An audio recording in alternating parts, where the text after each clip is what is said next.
We know gardens. We know planting. At Plants Plus, we know all you need to know about gardening.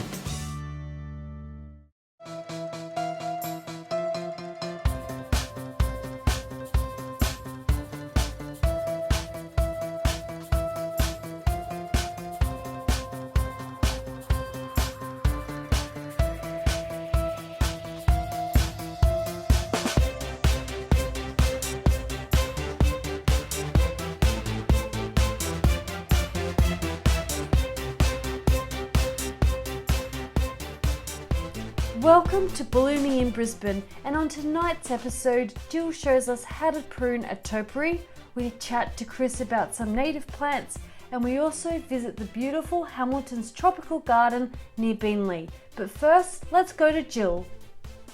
Hello and welcome back. A question I get asked all the time is about watering. How much watering, when to water, and so on. The thing is, a plant is a living thing. And depending what the plant is, where the plant is, watering depends very much on this. But basically, you do need to water, and to water the plant well. If it's a succulent or a dry plant, it's not as much. If it's an indoor plant where it's protected, not as much. But an outdoor plant, you're practically looking at doing it every day or every second day. And I'll show you an example of what happens.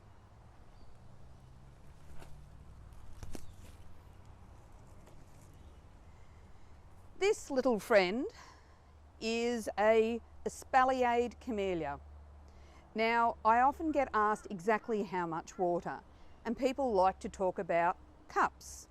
I give my plant a cup of water once a week. I'll show you what a cup of water really does.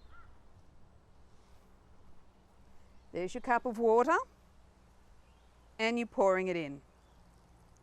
Naturally, the water will run to the edge and run away. But when I lift the plant out of the pot,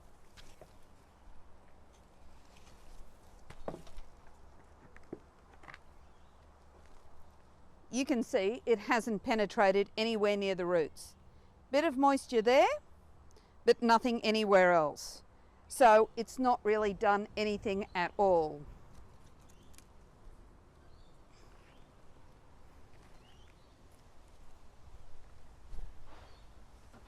When I talk about watering, I mean a sarathope.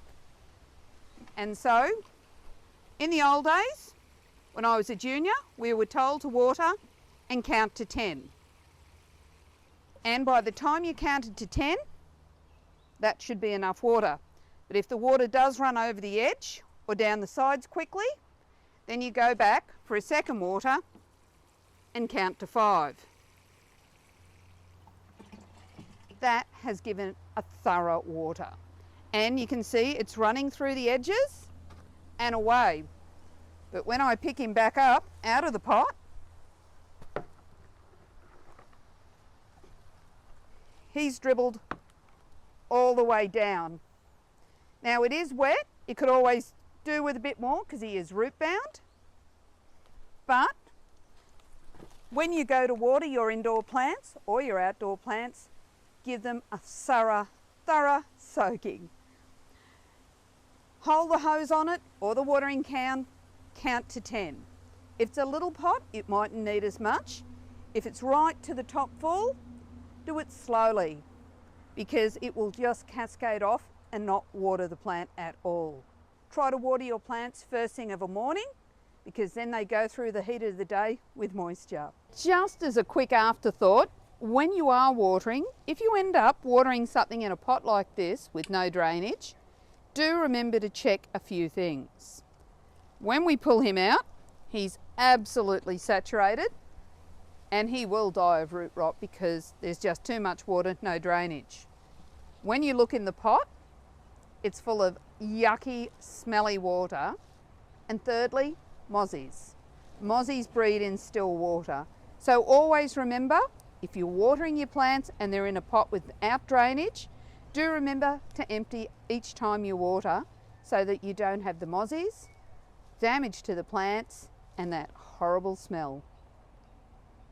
Now we're going to have a quick chat about trimming. Now I've picked a nice little topiary tree which just needs a quick haircut. I like to think about pruning the topiaries every 4 to 6 weeks.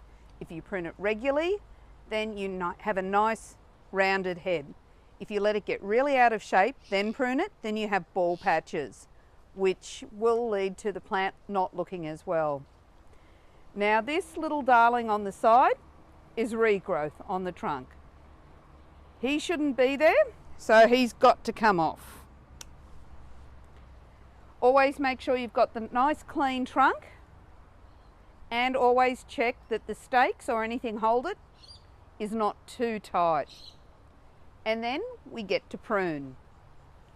You can see the definition of the head there, and we're just going to prune it back into the nice small head. When you're pruning, you always come down to just before the leaves sprout and cut there. On this one, it would have been just there that I cut. That way you don't end up with a bit of dieback on the stick, and we keep pruning. Now it's always best to make sure the plants aren't stressed, so make sure they've had their drinks before you do this, and I try not to do it in the heat of the day. When you're choosing a topiary or a plant to prune, if it's a large head on it or a large screen or hedge, then you can go for a bigger leaf. But the smaller the head or the size of the hedge, the smaller the leaf. It looks a bit odd to have a really large leaf on a very small hedge, and you end up having half leaves. If you don't end up pruning by hand with snips, then you end up using shears and hedges, and you end up with half leaves. I'm just using snips because it's a small plant and it's just as easy for me. And on this plant, it'd look very particular to have half leaves poking through. So we give him a nice little touch up, and while we're here, we always look for any insect damage or any diseases. So now would be the time that I'm looking for any scale, mealybug, and often if you see ants on your plants, they're there because you've got a pest. And so often you'll find when you've got ants trailing up and down the limbs, have a closer look and you'll often find scale or mealybug or aphids. And so aside from the ants being a good indicator that there's something else about, the ants are also just making it a little bit unsightly.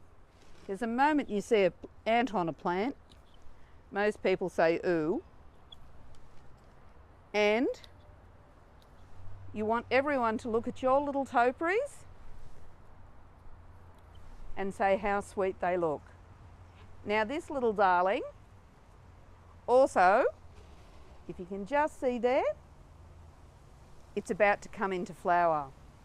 Flowers on the lily pillies aren't the main feature. It's the green growth and the beautiful foliage you've got them for.